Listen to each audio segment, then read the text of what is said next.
आज नवरात्रि का पहला दिन है और आज माता शैलपुत्री की पूजा की जाएगी। साथ ही नवरात्रि में दुर्गा सप्तशती के सभी अध्याय अवश्य पढ़ना या सुनना चाहिए।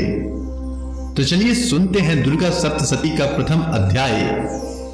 मार्कंडेय जी बोले, सूर्य के पुत्र श्रावणी जो 8वें मनु कहे जाते हैं, उनकी उत्पत्ति की कथा विस्तार पूर्वक कहता हूं, सुनो। सूर्य कुमार महाभाग श्रावणी भगवती महामाया के अनुग्रह से जिस प्रकार मनवंतर के स्वामी हुए, वही प्रसंग सुनाता हूं। पूर्व काल की बात है। स्वारोचिस मनवंतर में सूरथ नाम के एक राजा थे, जो चैत्र वंश में उत्पन्न हुए थे। उनका समस्त भूमंडल पर अधिकार था। वे प्रजा का अपने औरस पुत्रों की भांति धर्म पूर्वक पालन करते थे। तो भी उस समय लोका विध्वंसी नाम के क्षत्रिय उनके शत्रु हो गए। राजा सूरथ की दंड नीति बड़ी प्रबल थी। उनका शत्रुओं के साथ संग्राम हुआ। यद्यपि कोला विध्वंसी संख्या में कम थे, तो भी राजा सूरथ युद्ध में उनसे परास्त हो गए। तब वे युद्ध भूमि से अपने नगर को लौट आए और केवल अपने देश के राजा होकर रहने लगे। किंतु वहां भी उन प्रबल शत्रुओं ने उस समय महाभाग राजा सूरथ पर आक्रमण कर दिया।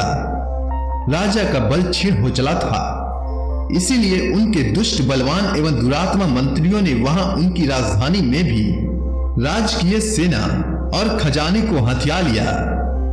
सूरथ का प्रभुत्व नष्ट हो चुका था। इसीलिए वे शिकार खेलने के बहाने घोड़े पर सवार हो वहां से अकेले एक घने जंगल में चले गए।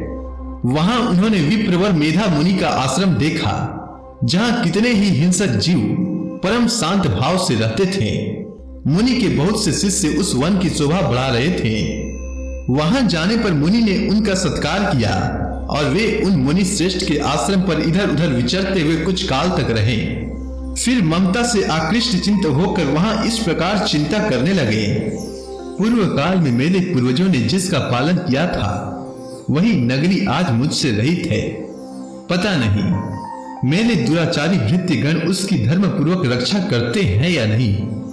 जो सदा मद की वर्षा करने वाला और सुरवीर था, वह मेरा प्रधान हाथी अब शत्रुओं के अधीन होकर न जाने किन भोगों को भोगता होगा।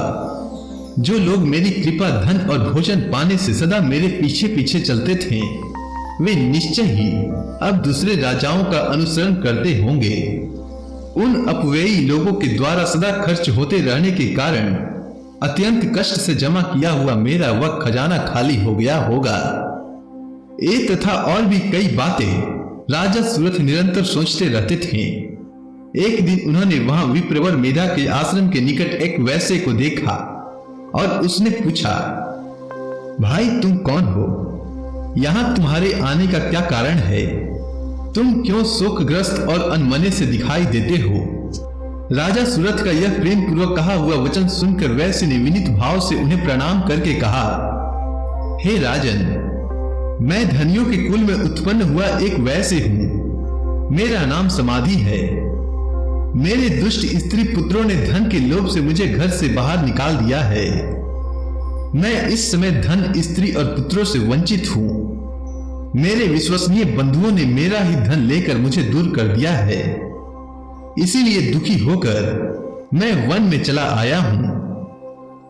यहां रहकर मैं इस बात को नहीं जानता कि मेरे पुत्रों की, स्त्री की और स्वजनों की कुशल है या नहीं। इस समय घर में वे कुशल से रहते हैं अथवा उन्हें कोई कष्ट है। वे मेरे पुत्र कैसे हैं? क्या वे सदाचारी हैं अथवा दुराचारी हो गए हैं? राजा ने पूछा, जिन लोभी स्त्री पुत्र आदि ने धन के कारण तुम्हें घर से निकाल दिया है, उनके प्रति तुम्हारे चित्त में इतना स्नेह का बंधन क्यों है? इस पर वैसे बोला, आप मेरे विषय में जैसी बातें कह रहे हैं वह सब ठीक है, किंतु क्या करूं, मेरा मन निष्ठुरता नहीं धारण करता है। जिन्होंने धन के लोभ में पड़कर पिता के प्रति स्नेह, पति के प्रति प्रेम तथा आत्मीय जन के प्रति अनुराग को तिलांजलि दे मुझे घर से निकाल दिया है, उन्हीं के प्रति मेरे हृदय में इतना स्नेह है। महामते, गुणहीन बंधुओं के प्रति भी जो मेरा चित्त इस प्रकार प्रेम मग्न हो रहा है, यह क्या है? इस बात को मैं जानकर भी नहीं जान पाता हूं। उनके लिए मैं लंबी सांसें ले रहा हूं और मेरा हृदय अत्यंत दुखित हो रहा है।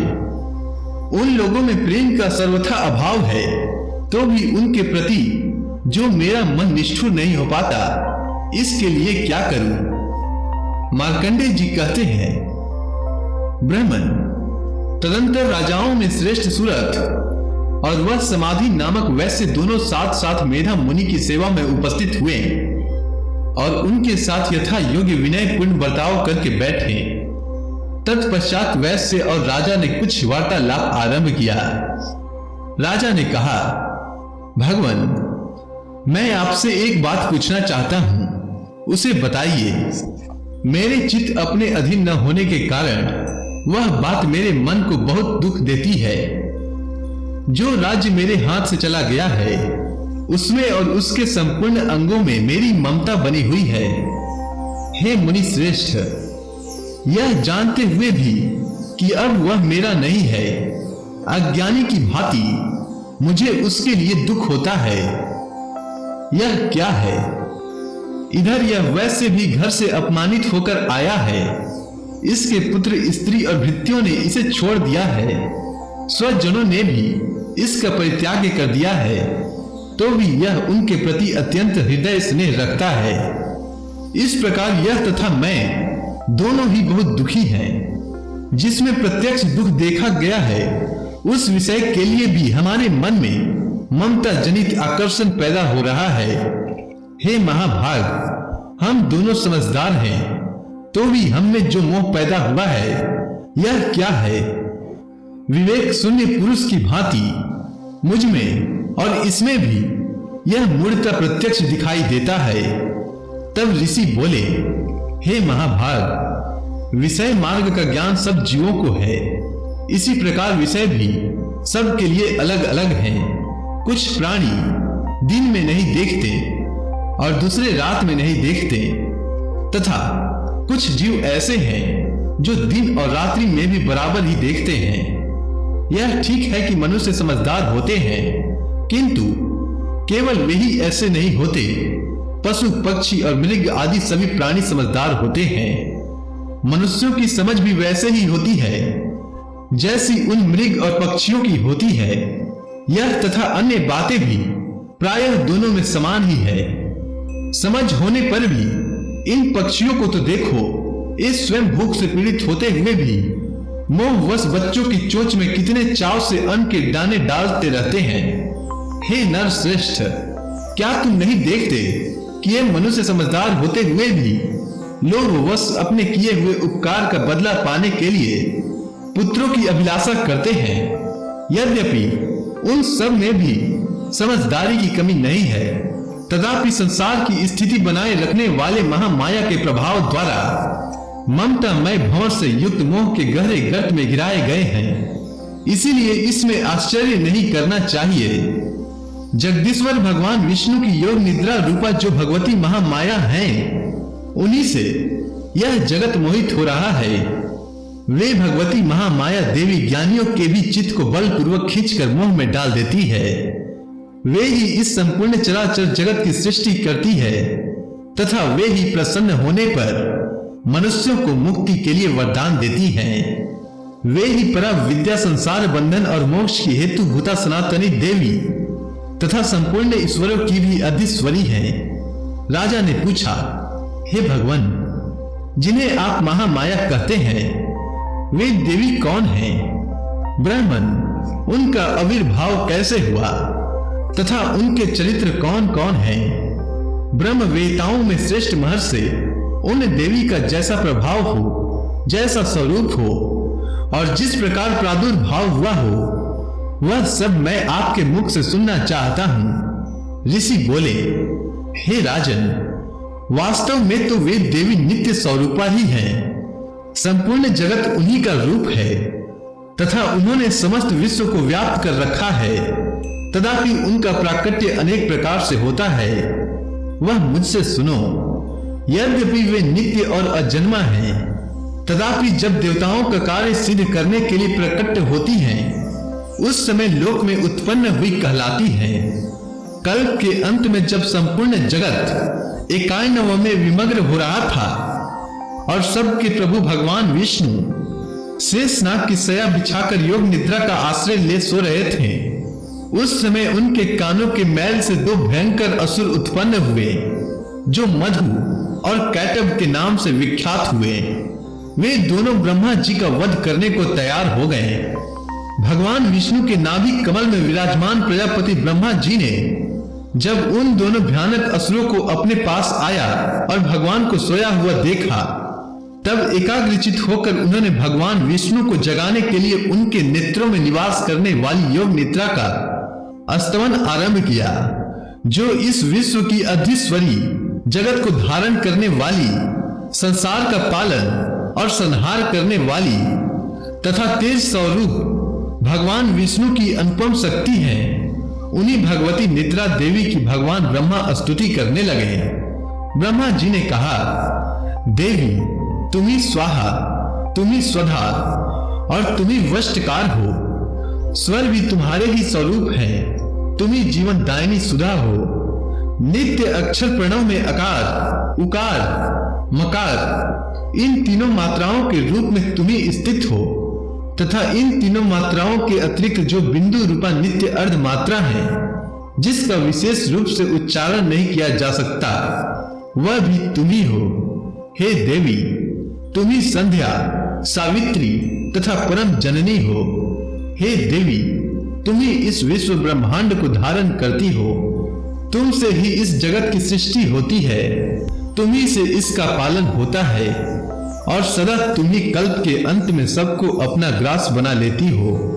हे जगन्मयी देवी, इस जगत की उत्पत्ति के समय तुम सृष्टि रूपा हो, पालन काल में स्थिति रूपा हो तथा कल्पांत के समय संहार रूप धारण करने वाली हो। तुम्ही महाविद्या, महामाया, महामेधा, महास्मृति, महामोह रूपा, महादेवी और महासुरी हो।